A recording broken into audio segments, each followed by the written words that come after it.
Hi everyone, this is Jen, the General Manager at Princeton Club Fitchburg. Wanted to go over a low intensity workout for everyone who isn't at that level of wanting to jump and be on the floor. So this routine is going to have lower body and upper body.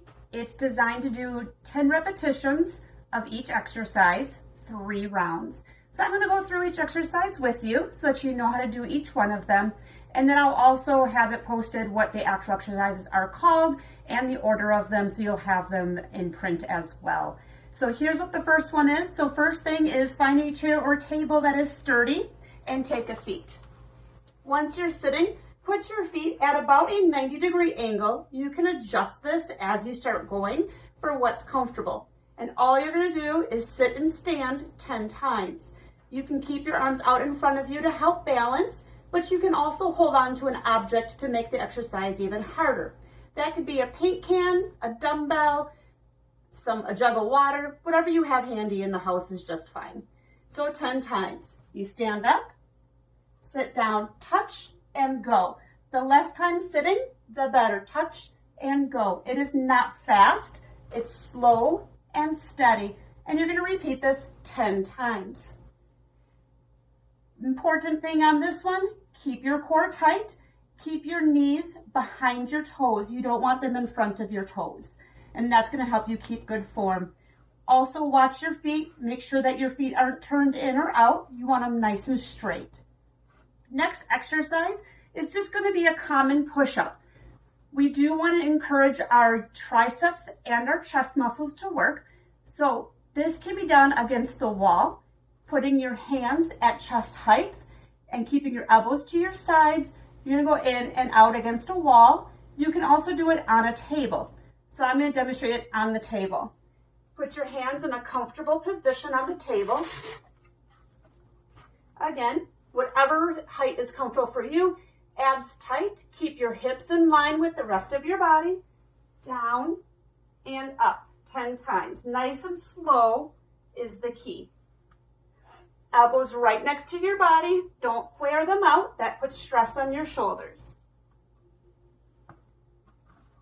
Once you do that 10 times, you're going to move on to the next leg exercise.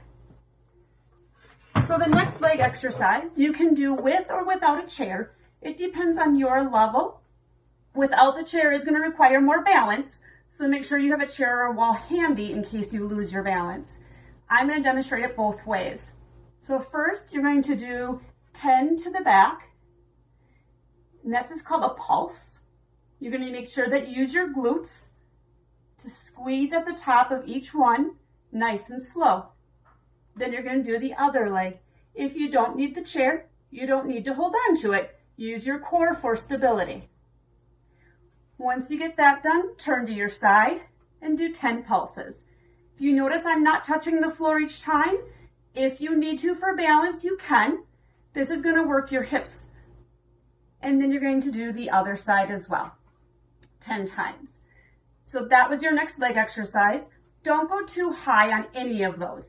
You don't want to tip your hips either direction. And when you're going back, you don't want to arch your back. So it's not about how high you go. It's about squeezing the muscles at the top of each exercise. The next exercise we're going to do is a row. So I'm just going to grab a can of paint because it's what I had handy. 2 things you can do. You can do it without supporting yourself. Put one leg back, one leg forward, nice and tight core. Hand on your thigh, pull your arm back. Keep your elbow right next to your side and keep your shoulder down. You can also do this unsupported by not using that other leg. This does incur more ab work. And you can also use a table for support. This is the most beginner level. 10 on each arm at whatever level you're at. Next, we're going to do a core exercise. So we're going to do a common plank, but we're not going to go on the floor. So I'm going to put a pillow on the table, forearms on the pillow, feet back. You want to be over your elbows so that your shoulder is in line with your elbows. Nice tight core, and you're just going to hold it. How long do you hold it for? Let's aim for at least 10 seconds. If you can do more, awesome, do some more. When you're done planking, you're going to start back at the beginning and go through the routine again. Then as a finisher, we're going to do 2 rounds of some biceps and shoulders.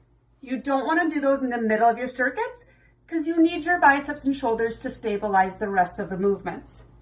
So once you're done with all of those a couple rounds, grab some paint cans, some gallons of milk, whatever you have handy.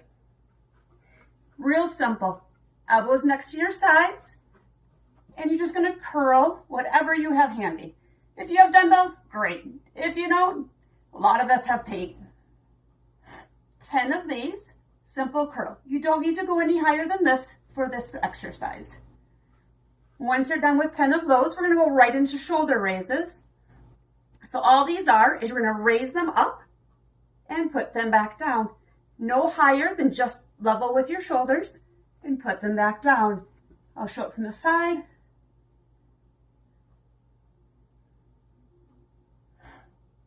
And then you're going to take a rest break, only about 20 to 30 seconds, and you're going to repeat biceps, shoulder raises.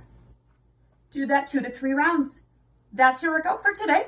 I'll do another workout of low impact in just a couple days. Have a wonderful week.